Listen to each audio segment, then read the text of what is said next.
Peace and blessings. My name is Carlos Walker, and this is Forward Progress. And today I got my main man Brandon with me. How you doing, Brandon? I'm good. I'm good, man. It's good to be with you. Good to see you again. Man, always, bruh. So, if you will, share with the people who you are and what you do. So my name is Brandon again. I am the vice president and director of marketing and education for York Academy of Nevada and Oregon. We're a 501c3 nonprofit organization. We work with eighth grade through 12th grade students. Um, at the moment, we don't have a building, but we operate with the community to hold different seminars monthly for the students that range from FAFSA seminars to um, um, community building, cultural awareness. We have vocational trade school seminars as well. We do 3 college tours a year. We have a high school college tour we do in the spring, an eighth grade college tour we do during the week of Juneteenth. And then we do another one that's called Graham Fam for a day, where Grambling actually holds, Grambling State University in Louisiana, they hold a high school day. So that students are able to go on campus, see a football game. But as well, during that tour, we pop over to Texas and we go see Prairie View and Texas Southern. So that's the gist of York Academy, kind of our programming. We're aimed at giving the kids options outside of what they're presented with amongst their peers and with the street and the media and everything else is giving them. So we try to give them as many options. A lot of kids, they think college is the only route, and that there's nothing else, and if they're not doing that, then it's just working a 9 to 5 or anything else that they can think of in the streets. So we try and show them there's a plethora of things you can be doing um, to better yourself and to gain higher education or to grow yourself with a trade or with a skill, so that you can be a productive member of society and not end up in the pitfalls that a lot of us have went through, which is a part of my story as well. So yeah. So, if you don't mind me asking, how long did you do? I did just shy of 3 years. I did 33 months. I signed a deal for 46 months. Um, but I got, my good time. I got my trans leave. Um, and I got my good time, my trans leave. Oh, and credit for time served. Okay. So I did 8 months prior to that. Going upstate, I did 8 months in county. Um, which seemed like a longer than 8 months. When you sitting in county, man, after experience in prison, and nobody would say this, but I'd rather you just sent me there. Um, it was a little bit more comfortable than sitting in county. County is a different type of beast, and it's only because you have a lot of people sitting in there with the unknown, right? When you Yes. don't know what's going on, when you come, especially if it's your first time, or if you facing a felony, you may go upstate. It's a whole bunch of unknowns, and then all the way up until you get sentenced, you don't really know what's going on. And so for a lot of people, they don't understand, but that's what causes agitation. That's what causes more of the fights and the things that happen, in county jails, is because a lot of people, they dealing with not knowing, not having Hmm. a date, and not knowing what the outcome's going to be and how they need to adjust their life, and how that goes along with family and anything else they got going on. So yeah, it can So, be. look, it's stressful. That's what it is. Look. So, before we get into the prison and the jail part, share a little bit about who you were before you when you was younger. You can go as far back as when you was little and gravitate to whenever you started getting in trouble or whatever. But guide me through your um process of who you were. for me, it was I had a mix of everything, man. I grew up back and forth between Oregon. So I'm from Portland, Oregon. Grew up most of my life there. But I was originally born in California, in Okay. Fountain Valley, California. So I bounced between California and Oregon, um, with my mom and my biological father for a while. My dad always had us moving. So I can remember a lot of us moving a lot. Um, and then we settled in Portland. Um, I was maybe in like getting ready to go into elementary school, and uh, my dad left. Him and my mom divorced. Mm. Um, that's where the beginning of my trauma started for me. Okay. Um, so I can remember like a week before he left, my mom had got a new apartment. Well, there was a fight prior to that. They fought. And I remember him storming out the house mad because she had got a new apartment. He had just found like the lease in her purse. Mm. So then I remember her and my sisters, they went and moved, and she was like, he's staying for another week before he leaves. You can stay with him if you want. And I remember I stayed with him until he left. And then he ended up leaving, and it was me, my mom, and my sisters for a while. Um, Me and my dad talked, and he flew us out, me and my middle sister, like twice, a couple of times. But the relationship got distant, like really fast. Mm. So that took a toll on me. Um, and then my stepdad came into the picture, and he was the crazy thing I didn't know at this time in my life was that him, my mom, and my real dad all worked together. They all worked together downtown Portland, and they were all friends. They were all friends. So, my stepdad, he used to like give my real dad money for like diapers, wipes, shit like that. And so, my mom, I guess, gravitated towards him after her and my biological father split. So, he came into the picture, and they ended up getting married in '97. And it was hard for me to accept him as like, Mm. the head of the house, and having my mom say like, "Well, you need to go ask him." And I'm like, "I'm asking you." So like, I dealt with a lot of that with him, and we always butted heads. Um, my biological father at this point promised and didn't deliver. Mm. And I got to a point where he favored me because whatever, I was his only son. You know, so but he would send me only stuff and not my sisters, and it started to like piss me off. So I got to a point, and I don't know exactly what age I was. I want to say like 9 or 10. And he called. We was eating dinner. I never forget. I told him, "Get some light in here." I told him, I'm like, either you're gonna be here for all of us, or you're not gonna be here for none of us. You're not gonna keep calling this house, making them feel like this. And so at that point, he stopped calling. So in my head, I'm like, he made a decision, Mm. right? So I battled with that for a long time. Like the first year of him not communicating with me after that, like I can remember my mom sitting by my bed at night at bedtime because I cried myself to sleep. So it immediately got bad at that point. And I think I was rebelling against everything but the person I wanted to rebel against, right? So um, I did okay through. I mean, I did okay getting through school, but I did start having problems, right? So then um,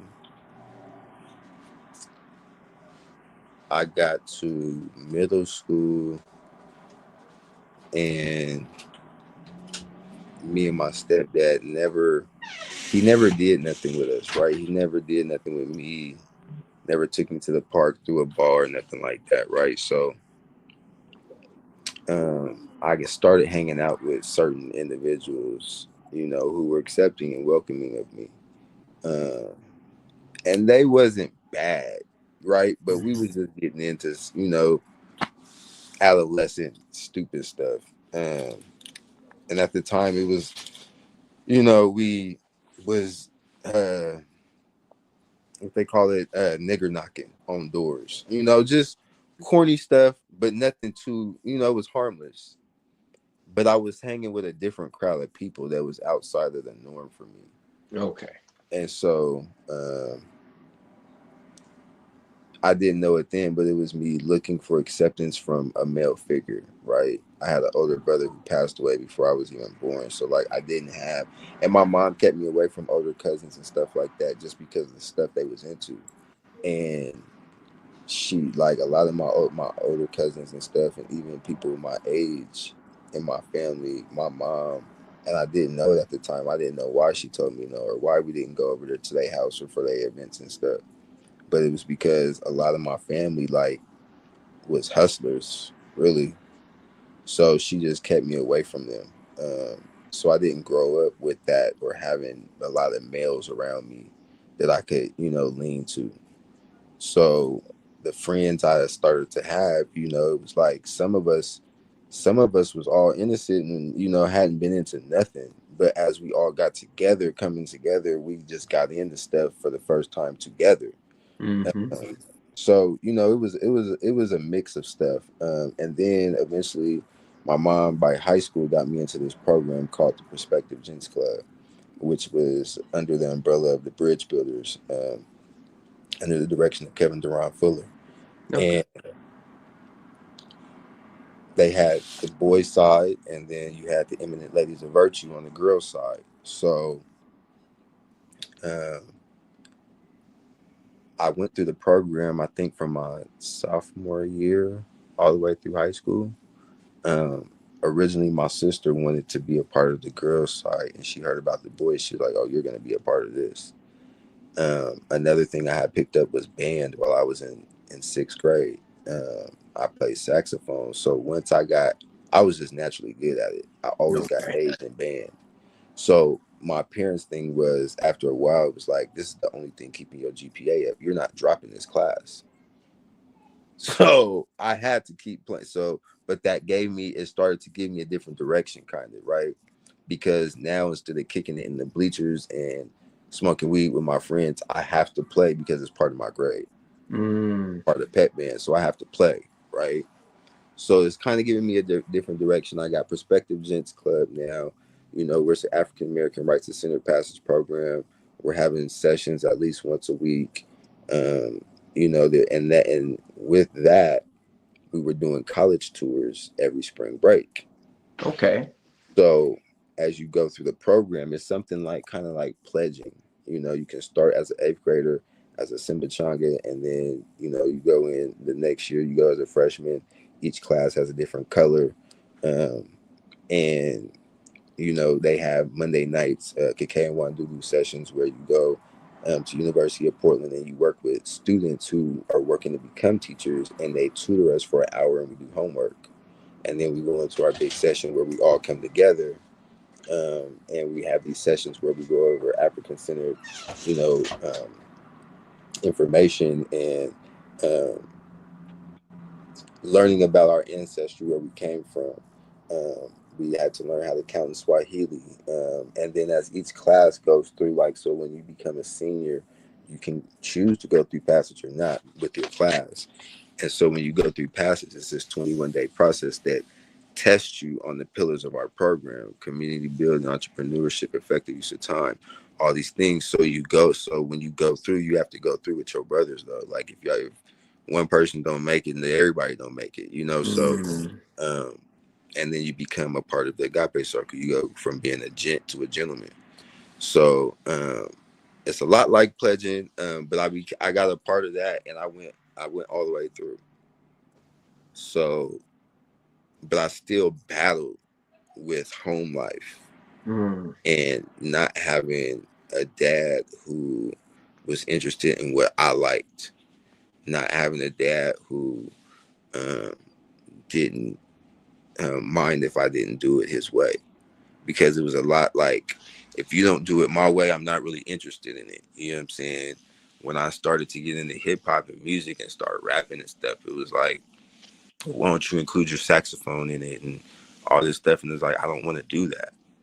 You know what I'm saying? This is something, this, I'm doing it like this. And when I didn't do it like that, it was like he didn't want to hear it. So I would come with a new song or something and he wouldn't even listen to it. Mm. You know what I'm saying? Or I asked him, hey, come play this game with me. No, I'm working on, taxes right now. Because he was an accountant. So he's always on his computer, always working, dealing with his money and stuff. So, and that's what it ultimately became, is that he was a checkbook for me and my sisters. He wasn't a father. Like, and my mom told me, like, she asked him, are you ready to take on 3 kids by marrying me? And he said yes. But even my mom says now, looking back at it, she felt like he said that because he understood what she was going through with my real dad and the financial struggles. And he didn't have no financial struggles. You know what I'm saying? So he took on a role that really he wasn't mentally prepared for, Mm. emotionally prepared for. You know what I'm saying? You financially might have been prepared for it, but you wasn't really prepared for this role. You know what I'm saying? Because you took on 3 kids that needed a dad and you really was just a checkbook. You know what I'm saying? And I've said it time and time again. I'd rather be in a box with nothing with people that love me, you know what I'm saying, than to have what I had. So it was a really hard situation to be in. And a lot of people looked at it like, oh, you got the 2-parent home and y'all got 3 cars in the driveway, a nice house. Like, they thought we had it made. And I'm like, bro, everybody in this house need therapy and y'all don't even know it. You know what I'm saying? Like, it's some crazy shit going on in here, man. You know what I'm saying? So I went through a lot of that. And then ultimately, by the time I got to my junior year, they made me move, switch high schools, and I got really close with someone who was my best friend for 17 years. And we got deep into the music together. We, along with a couple other friends who I'm still cool with now. Um, but it was the streets. We got into streets. We got into, we created our own clique,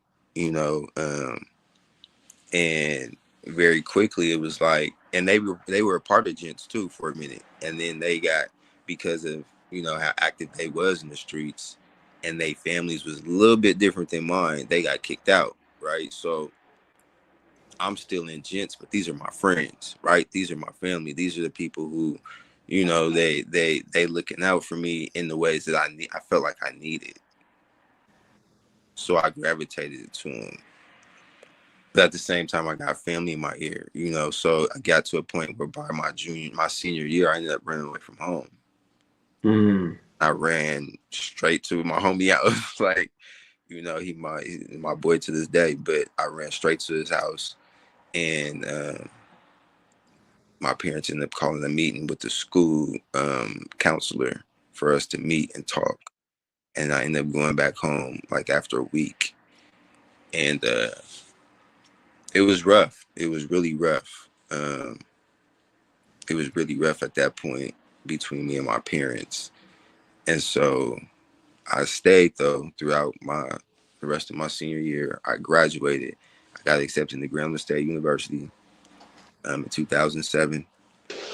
Um, but I had resistance from my stepdad. He's like, "You're not gonna make it. You're gonna fuck off my money and this and that." And I'm just like, "Dang, this dude." So it pushed me to want to go because it made me, just because I just, if anything, I want to get away from him. You know what I'm saying? I just was like, I need to get away from this dude. Like, it was just negativity all the time, where he, like, me and his relationship was to the point where if we had a fallout, bro, let me put some light in here so y'all can see. When me and this man had a fallout, we could walk around the house for 2 to 3 weeks or for however long, speaking to everyone in the house except each other. Mm. Except each other. That's walk crazy. straight past each other and not say nothing until my mom would turn to me and say, Brandon, can you just go talk to your dad? This is crazy. Y'all need to settle this. So throughout my childhood, after they got married, there was not a time I can remember where he pulled me and said, hey son, can we talk? Hey, we Mm. move past this. I was the adult in that situation that had to say, hey dad, can we go sit down and talk? That was my job every time.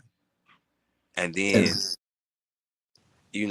so it was like I got to Grambling and I just wanted to be away from him. I did get wild, and I partied and all the things they told me no to and I couldn't do, and going to football games and basketball games because them kids gonna be shooting or them kids be smoking, or I went to the games and I did all that stuff, you know what I'm saying?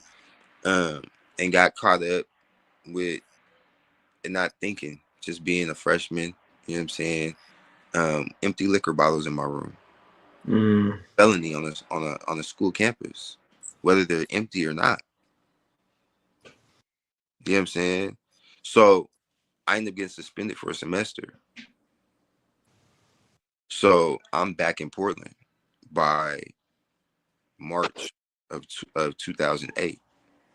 Mad, like mad as a rattlesnake in the middle of the desert at high noon. Like I'm pissed that I don't want to be back here and I'm at my parents' house. and and the bad part about it, it comes from choices that you decide to make. So I'm like, I'm hot, bro, and they tell me I can go back in August, but for a month I didn't even leave the house. I wouldn't. They tried to get me, hey, you want to come do this? No, nope, I'm good. I stayed at the house for literally a whole like 30 days.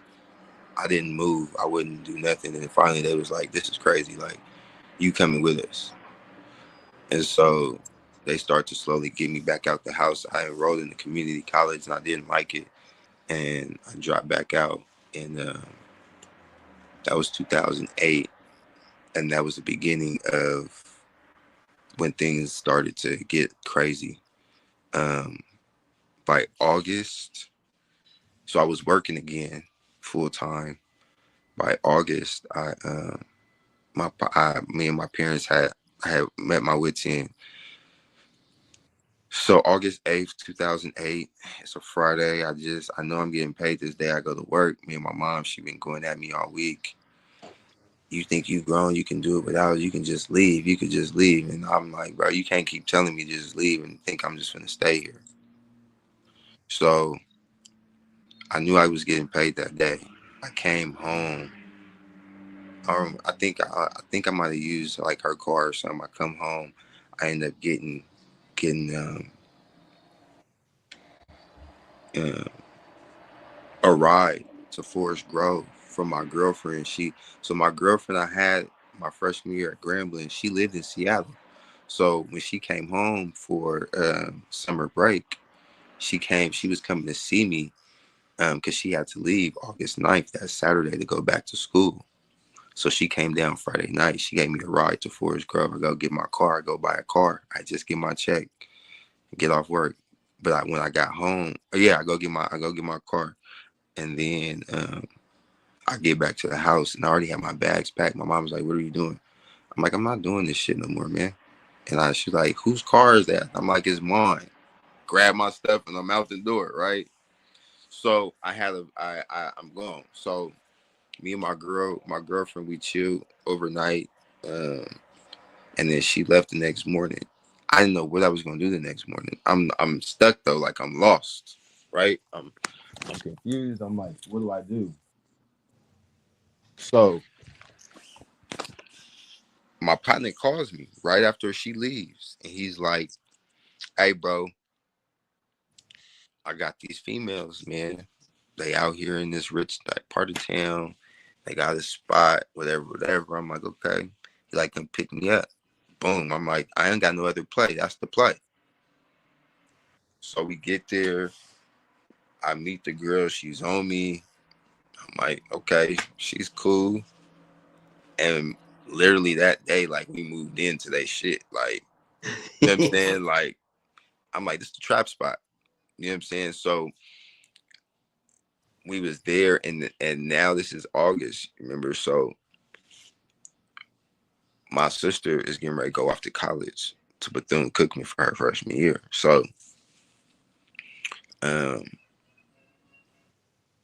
me and my stepdad are at odds, right? And my mom, I come to the house and she's like, "Yeah, I told your sister to pack all her stuff because I might not be here when she come back." Now, this is the first time I ever seen her like upset or crying in this marriage, right? Mm. Crying this man, and she's crying to me, and I'm like, "What the fuck? What are you talking about?" And she's like, "Yeah, he been doing this, this, and that." I'm like, "Man." So, um, I was really pissed off. I've never seen my mom cry in any like. Besides, and the last time I seen her cry was with my real dad when they was going through the fight they went through before he left, and it was bad.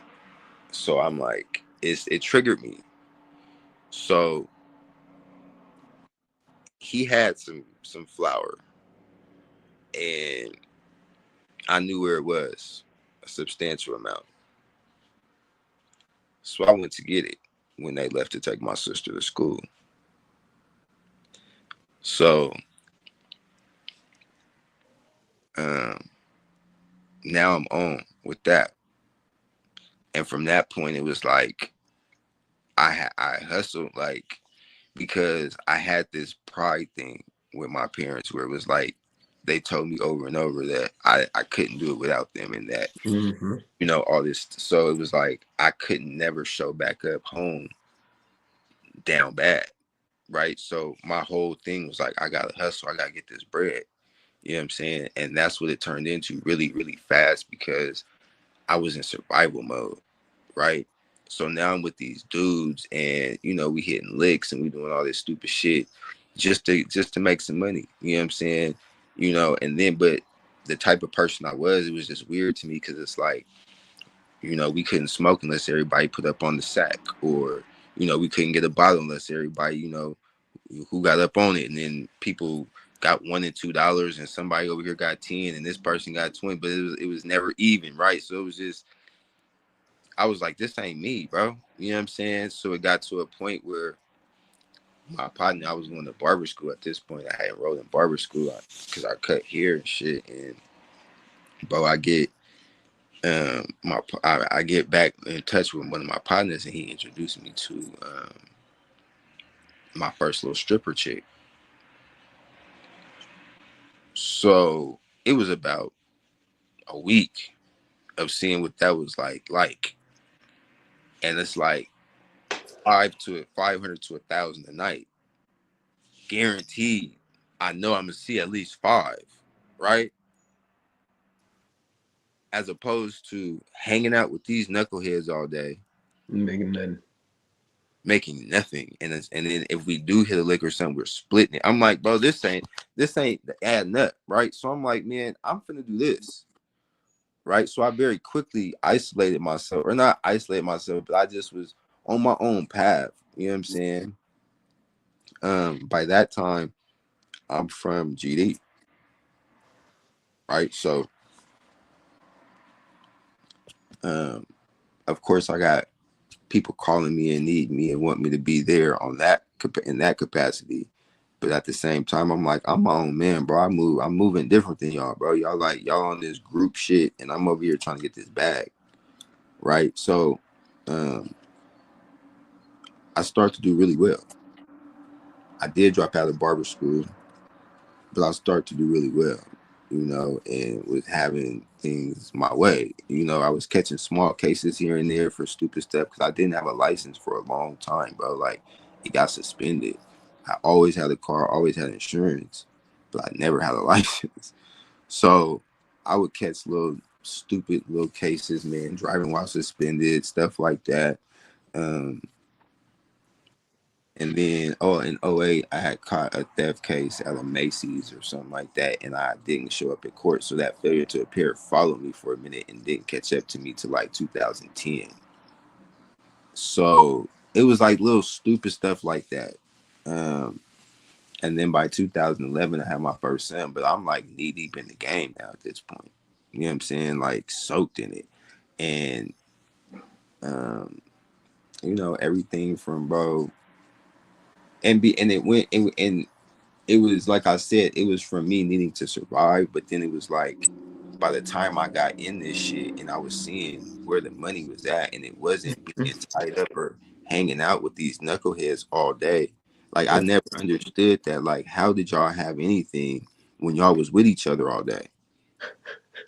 You know what I'm saying? Like to make moves, bro, you gotta separate sometimes. You know what I mean? So I was just confused by that. And so, but I did good for myself overall. But that was me struggling and having a lot of pain. Now, my partner that I ran back into at barber school, my other partner, Louis, that was my friend from high school. So so I came back 2008. So by 2010, we done linked back up. And now we're back in the music. We're back in, he put me on what he been on since I've been gone because he graduated '08. I graduated '07. So he was a junior. I was a senior. So we back popping, man. Like, and he's in the same game I'm in, right? So my first trip was to Bellevue, Washington, me and him. You know what I'm saying? Went and got it in. You know what I'm saying? So um it's me and him really. Like that was my best friend. You know what I'm saying? We did everything together, music. I got really that was the other thing I did was music. I was heavy into music. Did a lot of shows, performed. Um, I had a couple of different labels. Um, and then ultimately Slugger Family was the label that we rocked with, coming home from prison. But before that, it was High Life for No Life. Um, and bro, from, you know what I'm saying, um, Mitchy Slick to Filthy Rich to Twista, um, who else? Paul Wall, bro, whole bunch of people. You know what I'm saying? Ryder J. Clyde, a lot of Bay Area artists. Um, I did shows for a long time, bro, performing, recorded. You know what I'm saying? I still have music out right now. I'm actually about to. I try to drop something now once a year. I just have so much on my plate now that it's really hard. And the stuff that I'm doing now, and I always did music because I love music, not because I was chasing anything. I wasn't trying to be signed to no major label. I just love doing music, and so I still do now. When I can find the time to do it and I can be able to put my everything into it. Um, so I was doing music, doing lots of shows, but my pen pal was really strong. Like that's what I was doing, bro. Like, you know what I'm saying? Having five at a time. And then ultimately, um, that's what led me to prison Well, pimping. is with these women. Mm. I dealt with somebody who um, was very vindictive, very sour, person. But you know, life is funny sometimes. When you have a big family, bro, crazy things happen. So I have one of the biggest families in Portland. Mm. Family first moved to Portland. Papa Poke they had the first black business in Portland. Um, and so my family is huge, bro. And it spans really wide. It's a wide net over the city. I've dated my cousins twice, type shit. So this happened to be another one of those cousins. And I've been dealing with this girl for like 2 years when I find out. Um and immediately in that shit, right? Mm-hmm. She at the beginning didn't want to believe that what I was saying was real. And it's like a month later, type, you know what I'm saying? And I ended up back with my baby mom. She ends up finding out about it and busts my truck windows. Shit went left from there. Okay. I'm not gonna get into all that shit, but it went left, bro. Um, from there, bro, I ended up going to Phoenix, and I was getting ready to just start over in Phoenix. I was trying to calm the situation. Old girl had ended up out there with me. Um, and again, we fought like bad.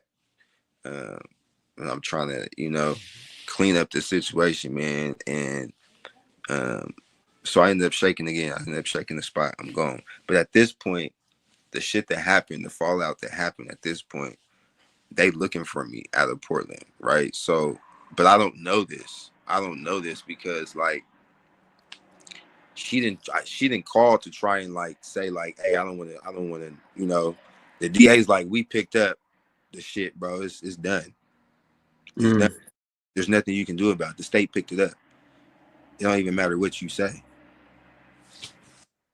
So now I'm in Vegas, bro, trying to get home 2013 for Thanksgiving, and get yanked by the boys. Boop. We looking for you out of Portland. Boom. I'm in the middle of the desert somewhere in some jail.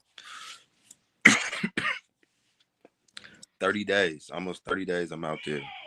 They come get me for extradition back to Portland. Boom, get back to Portland. By this time, I didn't got an attorney. Charges get dropped. Goes to grand jury, says, nope, he didn't do that. Boom, right? So I'm out. But she's in for something dumb. So she trying to contact me, but I'm like, man, I really want to wash my hands of this situation. You know what I'm saying? Like, this person has done so much and almost put me in a compromising situation, and you didn't see nothing. You didn't witness anything to be, you know what I'm saying? So it was like her initial statement to police and stuff was like, some other stuff, and you didn't see or witness anything to be saying nothing to nobody, bro. So it was like, man, I felt like I'm kind of done with this situation, bro. Like, I really want to wash my hands of this. And she wasn't having that. So as I'm rejecting calls and not answering letters and all that, she decided she wanted to go back and have another conversation with the people. And if they're like, well, you gotta give us something that's gonna stick, because you said this man hasn't done this. Well, he was taking my money, and now we're here. Good night, son. But let me ask you a question, Look. because for time's sake. Yeah. So you end up I'm assuming getting locked up again. No, yeah, they bring it back. They bring back the Same old charge. charges and they bring the new ones. But that was just to trump shit up on me, bro. They had me at $2 million bail.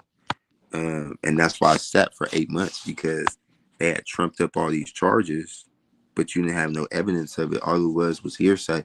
And at 7.5 months, she gave her phone, because she's in county. I'm in jail too, in another jail across town. She at 7.5 months gave her phone to the DA, bro, and they pulled all these damn text messages. So the day of my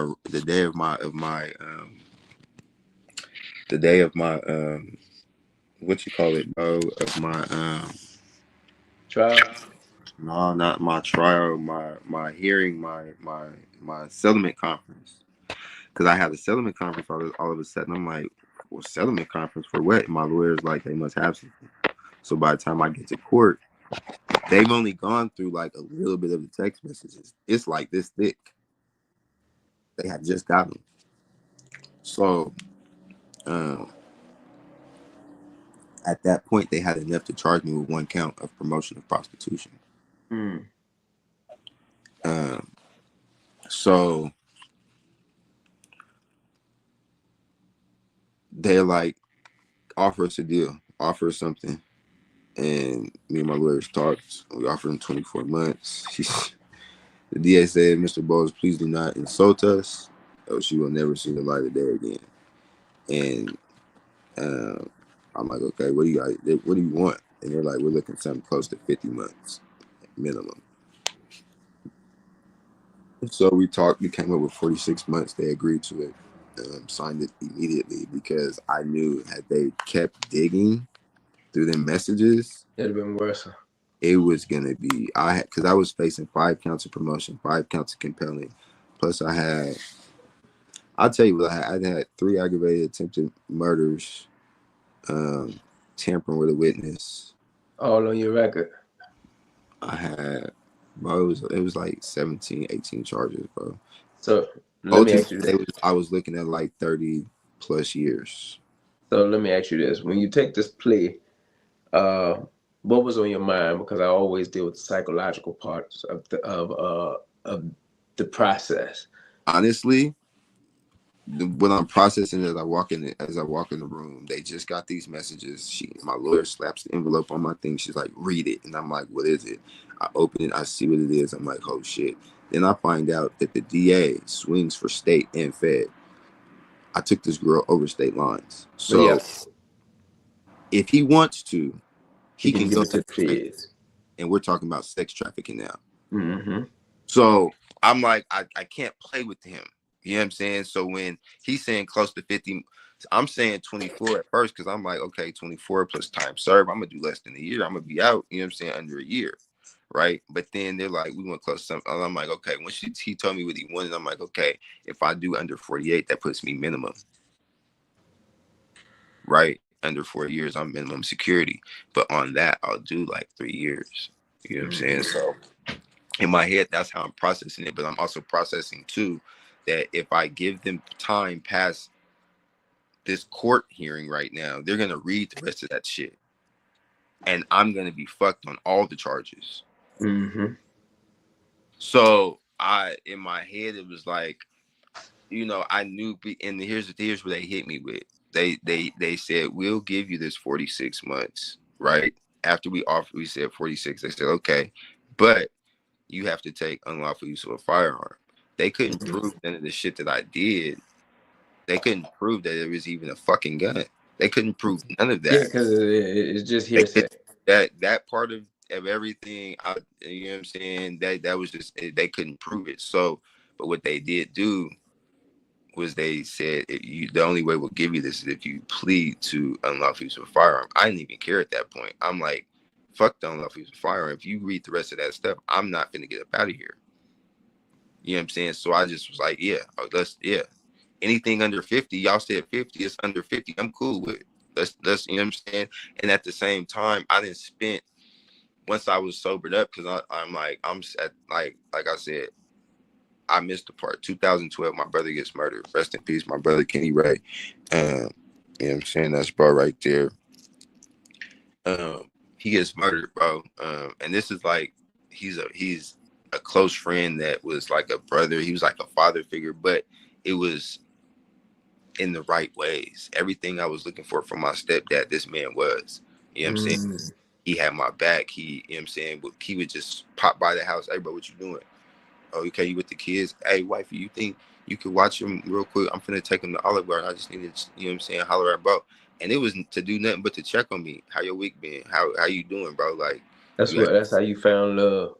And so it was like 2.5 years I had with him of that. Like, I only knew him for that long. And he was murdered. And it rocked me to the core. So 2012, I'm downhill fast. You know what I'm saying? It went from a dime bag of coke but at the same time, I'm selling it, bro. So it's like I have it all the time. You know what I'm saying? But I went from like a small amount to by the time 2014 I get arrested, bro, I'm doing a ball a day. Yeah. Mm-hmm. And so when I'm in prison, bro, though, I'm getting my head clear, bro. After the first couple of weeks, I'm like, you know what I'm saying, sleeping a lot. I detox. And I'm starting to realize like what I'm looking at, bro, ain't that bad. Because the way I was out here running the gun, I'm riding around with pistols, I'm riding around with work, I'm riding around with Could have weed. got knocked off a lot It could heavier. have been way worse, bro. So I'm looking at my mental in court as I'm signing this paperwork for 46 months. I'm like, bro, Could have been way worse. bro, God just, this was a tap on the shoulder, like, bro, you could be facing a lot more, bro. But, and here's the other thing. As I'm in my addiction before I get arrested, this is literally like 3 months before I'm arrested, bro. The whole 3 months up until I'm arrested, bro. Like, I'm in my head, like, God, please help me stop doing this cocaine. Please. I Mm. couldn't stop. I didn't know how to ask for help. I didn't know how to go to my parents. Again, I'm in a prideful situation where I said I would never go back because they said I couldn't do it. So I never went to let them see me down. So unless I had money in my pocket and I was doing well, I never would show up at my parents' house. So to go Okay. back and ask for help in this state, I It was ain't like, gonna. It ain't gonna be do it. right. I couldn't do it, bro. I'm selling my shit. I'm losing jewelry left and right. I'm losing car. I'm just selling everything.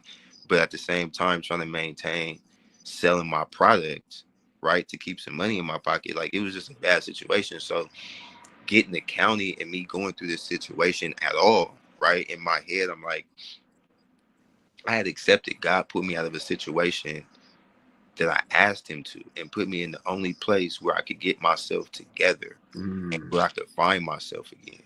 Okay, Right. so He this did is what. exactly what I asked him to do, but I didn't realize it till about 4 months into county.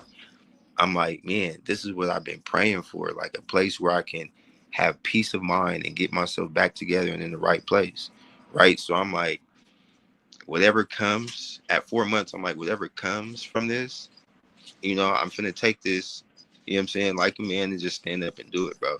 Because I could have been in a way fucking worse position a million times over. You know So what I'm here saying? we go. But at the same time, I knew that God was doing something in my life and that everything I had been praying for the last 3 months, he was finally doing. You know what I'm saying? The people I was meeting, I ended up in Bible study and, all those things.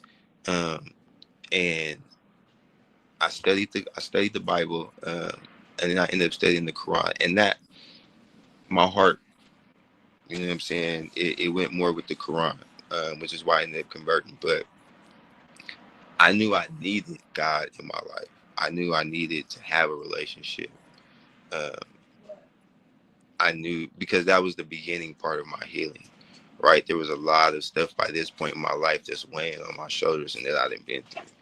You know what I'm saying? And so, from, stuff with my dad to stuff in the streets to friends to, you know, um, just relationships going bad, all types of stuff I'm dealing with, right? So, um, I end up, though, signing. I, go upstate.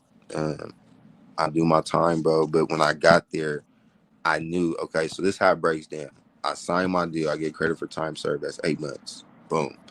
Now, by the time I get upstate, you go to the female prison first. I mean, they have like part of it, they section off for the men. That's the processing. And they process you for 30 days and figure out which prison you can go to. So while you there, though, you like 23-hour lockdown for 30 days until you get to your prison. So, uh, while I'm there, bro, is when I really start to think about how do I want my time, because once my 30 days was up and I got to my prison, I had 24 months till I went home, Mm-hmm. right? So in my head, I'm like, this ain't enough time to get comfortable, to start digging into no politics. This is enough time to get ready to go home. You know what I'm saying? This is enough time for me to get ready and get myself prepared mentally and everything to go home. So as soon as I got there, I asked about programming. There was this one dude, he's my partner now. He came to me as soon as I came out R&D and got my clothes and stuff. They told me what unit to go to. I'm walking out to the yard. He's like, hey, bro, what's up, man? You got everything you need, man? You over here? This is my name, bro. You just come over here with the brush. You know what I'm saying? I had, a couple of GD partners. Some cats knew I was coming. And I tell people this all the time now because it's crazy to me. I didn't really know the clout that I had. Um, Even like dudes, I had dudes telling me like, you took my girl, bro, and you called me and checked me about, you know what I'm saying, and served me the news. I'm like, who are you, bro? Like, who was she? You know what I'm saying? Like, and it wasn't no negative. energy behind it though. Niggas was like, bro, you know what I'm saying? We respect, hey, that's King Major right there. You know what I'm saying? That nigga's some real pimping, like, you know, and he do music and the nigga's tight. So like it was weird. And he from GD, you know what I'm saying? So it was like I get my first time down, I didn't think this is what my experience is gonna be. Mm. You know what I'm saying? I'm in there like who I'm gonna have to beat up first. You know what I'm saying? You know, like I'm kind of got that energy, and I'm like in my head too. Why is this nigga being so friendly to me, bro? Like I just got here, you know. So I'm like, my guard is up. Like it was a really weird experience at first, but I got with programming. I signed up. It was the last day for me to sign up for the Central Oregon Community College was offering a business class in the prison. So I signed up for that, and I signed up for every other program after that. And that carried me all the way through my sentence. But as well, I met up with some dope ass dudes, you know, who were Muslim as well, who gave me a lot of books and stuff. And we ended up taking a book study together about this book called Think and Grow Rich by Napoleon Hill. Mm-hmm. So we all reading this book as we go through the book study. We're like, man, it's this book study ain't enough. There's so much jewels and game in this book, right? So we sit down, boom. We write a whole curriculum, chapter by chapter, 16-week program, 4 months, right? We find a cool ass lieutenant, bro, who ends up getting us a classroom, all that, right? We start teaching this class, bro. Inmate facilitated and led. No guards in the and no guards in the classroom. You know what I'm saying? 4 months long, graduating these dudes. But we're doing extensive interviews on the in the beginning. You know what I'm saying? All of that. Have you been in trouble? All that. If you ain't been in trouble, and you know you got clean conduct, then you get in the class. And then coming out the class, nobody was. Oh, hold on. Let me plug in my phone for that. Coming out the class, nobody was going to the hole. Nobody was getting in trouble. Nothing like that. You know what I'm saying? Everybody was staying on the up and up. So it was really cool to see. Hold on, like, charging.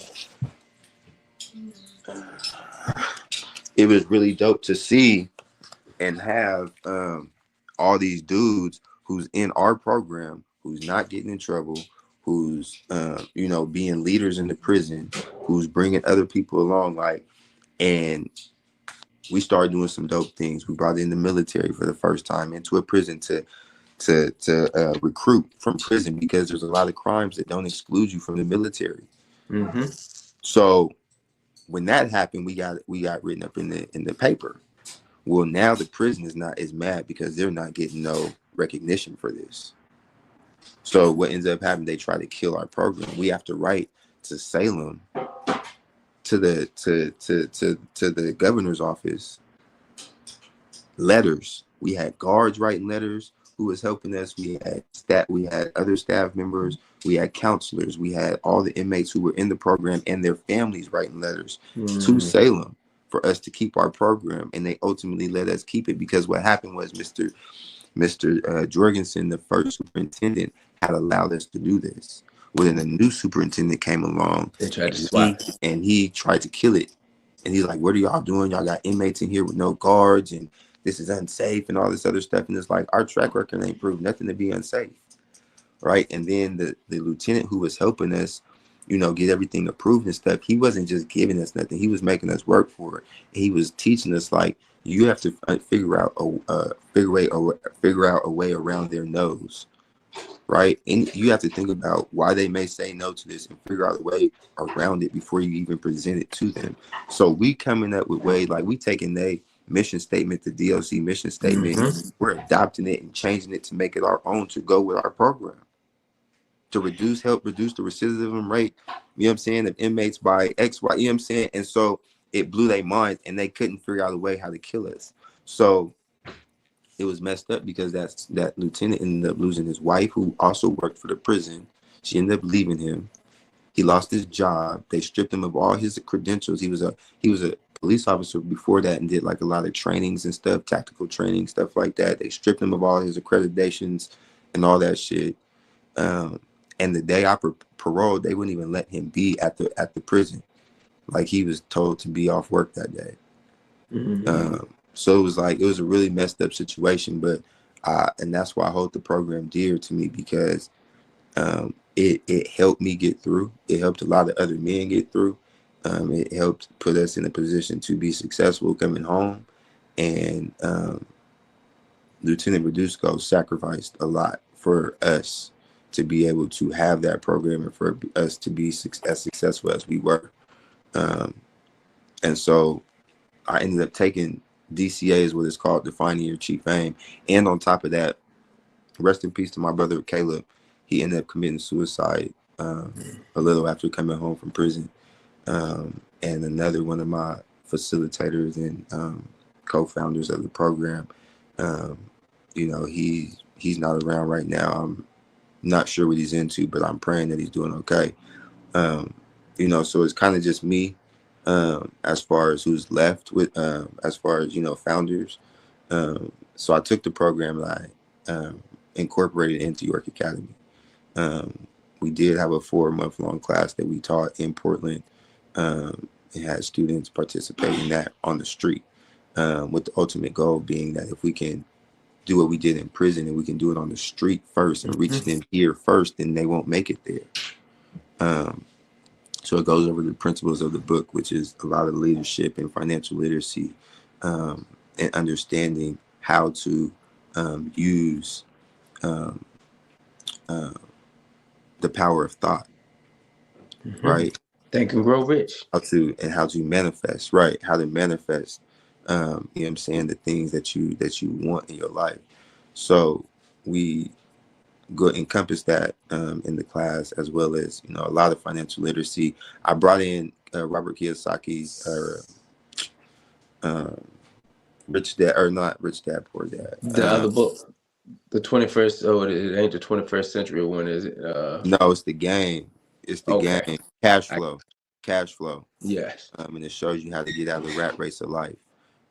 So and that's dope because it has like financial sheets, and it shows you how to get your your passive income more than Mm-hmm. your expenses, right? So that's what the basis of the basis of the game is, to get your passive income more than your expenses, so that you can have that positive income. Um, so it's a really dope game we do with the kids, like I said. And then from there, coming home from prison, bro, I had to start from scratch. I was back at ground zero. I started from scratch, got a job, went through 3 years of parole. Let me Uh, ask you this question: when you was told that you was coming home, what was the psychological thought behind that? How did you feel? What was your mind state at? I think I was more prepared than most, but I wasn't as prepared as I thought I was, or could, you know what I'm saying, or could have been, because like you gotta remember. So for me, I only did 3 years, right? Yeah. Whereas opposed to my celly, he did 8. He failed when he was 18, right? So the last phone he had was a Razor. He don't know technology. He don't know. You know what I'm saying? I kind of just was there. You know Mm-hmm. what I'm saying?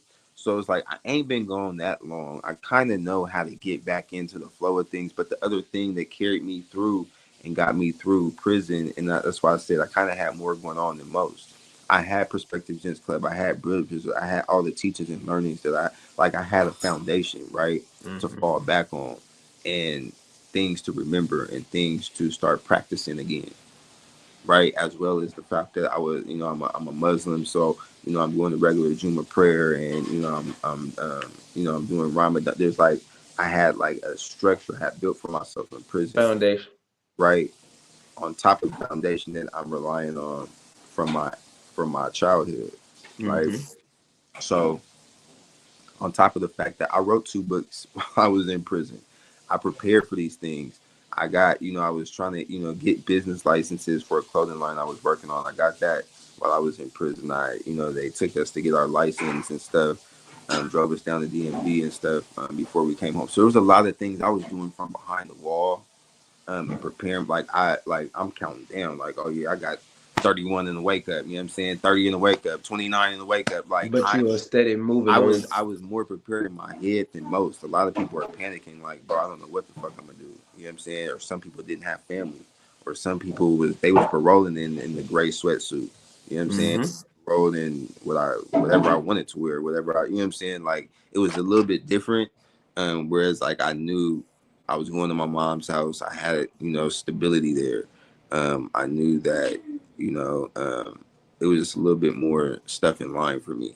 So Now, it wasn't as panicky, I guess, as okay, most was. you Um, you wasn't in an I emotional did a lot of footwork for myself. you weren't in an emotional turmoil. Huh? I said you wasn't in an emotional turmoil when you got home. You had Well, a yeah, more and a lot of the stuff too. So you gotta remember, when my brother died, I dealt with it with cocaine, right? So I 2015 was the first year I had to deal with it without cocaine, like being sober. without drugs. You know what I'm saying? So there's a lot of stuff I began to deal with, and I had to face reality with and deal with myself. I had to be alone for a long time. You know what I'm saying? For 3 years of my life, and deal with a lot of the bullshit without being fucked up. You know what I'm Without saying? drugs. Without drugs and liquor and all that stuff. So there was a lot that I had processed, man, and there was a lot still though that hurt. And one of the things that um, was kind of bubbled to the surface more so than anything was my biological father. Now at this point, it's been 20 years since I seen this man, right? And my sister tells me on a 2000, this is 2017 before I parole, I think. She's like, yeah, I talked to dad. And I'm like, what? And she's like, yeah, I talked to him. I think you should call him. And I'm like, for what? She was like, you should just call him. And so I ended up calling from prison. The first phone call, he told me, yeah, I got some people in the car. Call me back at 6:30. I'm like, what? Do you even know who this is? He's like, yeah, call me back. And I'm like, bro, like, it was like that. And I'm like, you ain't heard from me in all this time, and I hit you, and there's no excitement. There's no, you know what I'm saying? It was just I felt like it was very dismissive. Um, so then I ended up calling him back, and I told him from the gate, though, I'm like, look, bro, I told Jasmine I would call. I have some things that on my chest I would like answered. There's some things I want to talk about. And I want to tell you, though, I'm more like you than you think. You know what I'm saying? I'm a grown ass man, bro. I've been in the streets, and don't think that you can talk that slick shit to me, bro, or pull nothing over on me. If you're not going to be transparent, then James, we're not going to have this conversation at all. And he said okay and obliged, but he went on to start lying to me. And it was just like, bro, I'm done with this. And I hung up on him. You know what I'm saying? So this is me getting ready to come home. Something that I really like was keeping suppressed. Like, I dealt with it as much as I can, but it was still some feelings I had about it. Um, and so coming home, as much as I dealt with other things, I had that to deal with. So uh, because it was like, I ain't heard your voice in all this time, and then you start lying to me, bro. As soon as I get on the phone, like, and then you start with this, oh, Brand, like, bro, I'm Brandon, dude. Like, I'm a grown ass man. You need to respect and treat me like one, or else we can't talk. You know what I'm saying? So it was,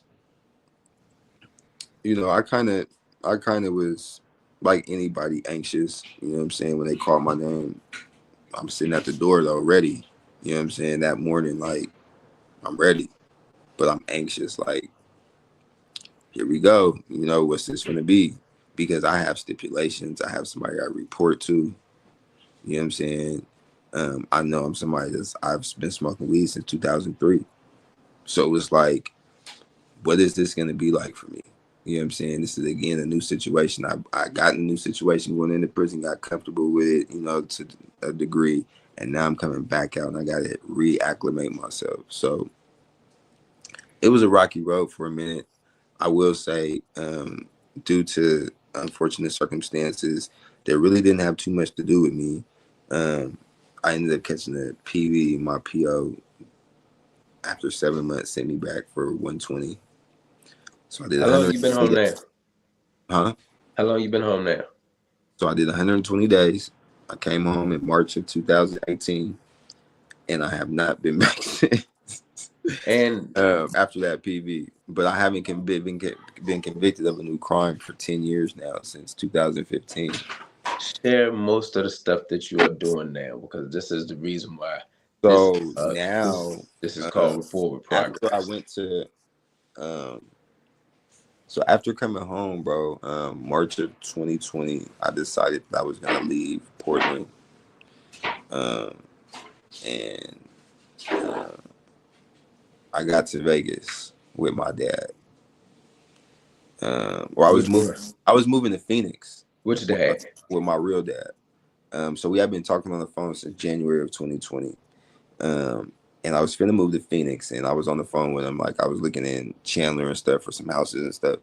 And he kept saying, "Don't do it yet, don't do it yet. I'm gonna see you soon."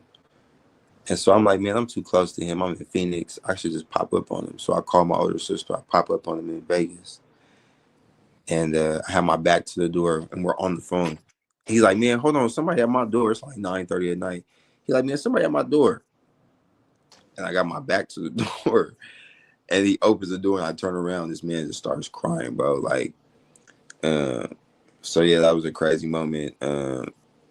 But by that time, he was very open and transparent with me. He answered the questions I needed answered, and we were able to move past some things. And so I moved to Vegas. Um, my partner Dre, who I was in Perspective Gents Club with, he lived in Vegas as well by this time. So um, he's like, bro, you know, I got the 501c3 for York Academy. And I'm like, that's what's up, bro. Like, that's dope, you know, because this is something we talked about. This is my man that I met. Yeah. I'm like, this is something we talked about like in 2007. Like, you know, this is dope. You know, that's dope. But he's like ready to take off like at a different speed. I'm like, you know, this is dope. I'm not thinking Dre is on what he's on. I don't know what he kind of has plotted out. And then he opens up this folder and he starts showing me all this stuff. And I'm like, bro, this is too much for me right now. Like, I got too much on my plate. Like, I just couldn't process it at the moment. I'm like, bro, this is a lot. So, like, a year went by and he's like, bro, I need your help. So I consulted for him. And I helped build out the first year's tour and all of that stuff. So, and then my dad passed in 21. Your real father? Yeah. So Got a year with him. you got to connect back with him beforehand. Yeah, I got a year with him. God allowed you to do that. Birthday. We got to spend his birthday, my birthday, Thanksgiving, Christmas. So we got a whole year with each other, man, which I'm very thankful for. Um, so Dre's bugging me, and I'm finally like, okay, bro, let's do it. So I jump all the way on board, and we build out the next year's events. And we did seminars every month for Vegas and Portland. We just built everything out. And like I told you, I think when I seen you, like we did that in June, and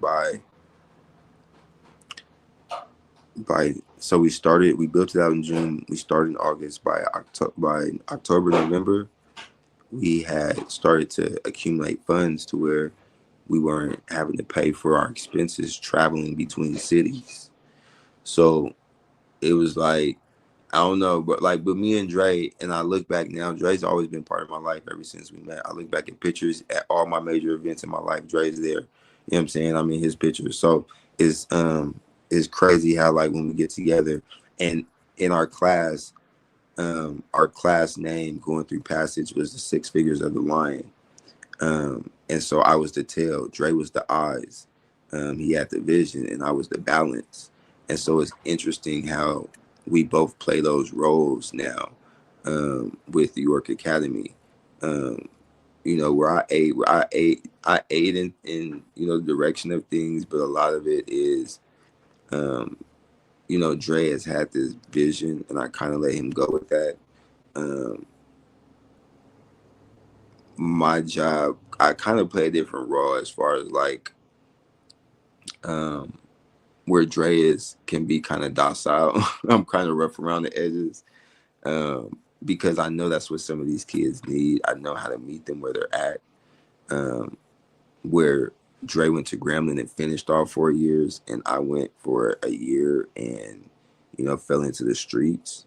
We No, you back. got to remember, you actually got what you needed because you also helped build a program sitting in prison that helped you even in this moment because you are pretty much you figured out how to run or set up certain stuff. You already got a degree for that. It don't need you don't need no degree out of college. Yeah, God gave you a degree. yeah, yeah. So it's crazy how we balance each other really really well.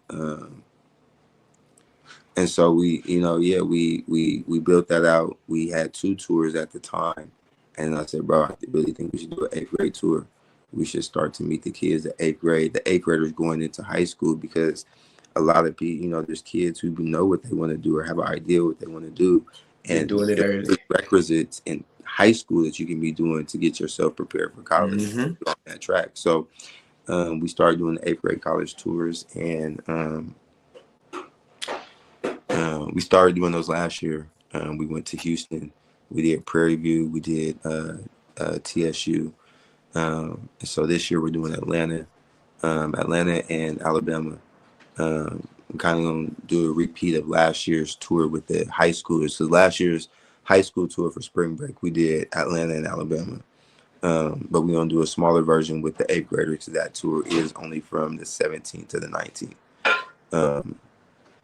I like it in Texas a little bit better just because, the Buffalo Soldier Museum and all that type of stuff is dope for them to be able to see. And they have the Juneteenth parade. But I know they got a Juneteenth parade in Atlanta too. So Mm-hmm. that'll be dope. But yeah, bro, that's pretty much what we do, man. We pushing right now to try and get funding for our building so that we can have wraparound services, all our partners, all the programs, the things we offer, we're going to be able to do under one roof. So we are, always looking for funding. We're writing grants constantly to try and get more funding. We've gotten several grants and donations from the community, which has been, phenomenal. Um, and it's crazy because, sometimes it feels like we're up against a lot of people who are older than us or feel like they was established first, and we stepping on their toes and stuff. Um, but from that, I feel like we've generated movement, right? Which for me is okay, because if I'm nothing more than a catalyst, That's all you need. that's all you need. You know what I'm saying? Like y'all can be the grandfathers of these programs or whatever you feel like you're doing. But if we not seeing no progress from it, then we have a problem, right? So if people want to be in competition or whatever it is, that's cool. You You can't know, even pay attention long to as them. Look, this competition is generating the movement that we've been looking to see, then the mission is being accomplished. there you go. So before we go, I do need you to do something for me. I need you to give me a word of wisdom. And I want to let you know I'm proud of you because, hey, everything that you have ever been through, I can go and point out from you, from the stories you told me to how you have gotten here. From you was on college tours when you were young. Mm-hmm. You're doing the same damn thing right now with the young people. Yeah. The relationship with your father, real your biological father, even with the stepfather, it built you where you could learn at eventually to get over and be able to have a relationship with your father before you pass. This is all God now. In prison, you messed around and was around people that y'all built a whole program, and God got you with a childhood friend from 2007 who y'all had an idea and was in the rite of passage with. Right. Then guess what? Right now, today, you're using the same information that you used in prison to make things work. You can see, Just tell you, I had to come to, I had a full circle moment. We were just on tour, and we were in Norfolk, Virginia, at Norfolk University, And Dre's like, we gotta go to the library. We gotta go to the library. And he's like, and I'm like, oh yeah, we gotta take a picture because in 2007, on the last college tour we did, we were at Norfolk, and me and Dre took a picture by the library. So we take the picture, and I go to, I put them side by side on Facebook, and I go to post it and write the caption.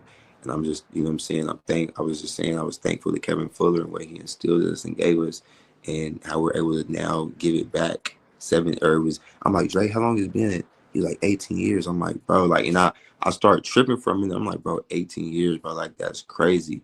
Like I started to tear up from it. Like, bro, this is crazy. Like something that I didn't even realize was being given to me, I'm now pouring back into some kids. But not only that, it's the same thing that got me back to this point. It's the same thing that brought me right back here. And then I open my email and I get accepted to Virginia Union University as a transfer student from the school I'm at now. And I'll be graduating a year early this December as opposed to next year. So yeah, man, it was a crazy. I had a moment. I had a moment. Look, congratulations, man. Look, this is the reason why I do this is because of stories like this. I want people to understand that, yes, we made mistakes, but the people that you see, you'll never even know that they even made that mistake and failed and went to prison. They And came that's my out. word of advice is that no matter what you're going through, what you've been through, don't never stop trying, bro. You know what I'm saying? Don't never give up on yourself because, and that's why I share my story. You know what I'm saying? I want the youth to know, especially, there's nothing that you're going through that you can't make it back from. I made it back from facing 30 plus years. You know what I'm saying? And I'm here now doing something completely different. Like, there's no reason why you can't make it. You have to just stay steadfast, and it's going to be hard. Nobody says it's going to be easy. But one thing my mom always told me is as long as it takes you to dig a hole, it's going to take you just as long, if not double the time, to get out of it. You know what I'm saying? So it's like, be mindful of the things you do, the friends you keep, and the decisions you choose to make. Because God gave us all one thing, one divine gift, and that's the decision to choose yes or no, up or down, left or right, good or bad. You have the choice to choose what you're going to do. And that's the path that you're going to end up riding is based on those choices. So that would be my piece of advice, man. Look, I love you, bro. You already know. Look, we're gonna stay connected. Get ready to do something together because I didn't know that you was a rapper, so I got something for you anyway. Look, no, I'm dear gonna have to serious. send you some. I'm gonna send you some when we jump off here, bro. I created something that is up your lane, and you'll probably love it. It's probably be something you'll probably add to your program. Look, Okay. I Okay. love you. I love you. I love you. I love Look, you too, bro. I appreciate continue to you. be great. And hey, my name is Carlos Walker. This is Forward Progress, and this is my brother Brandon. All right, man. Bless. Talk to you soon, man.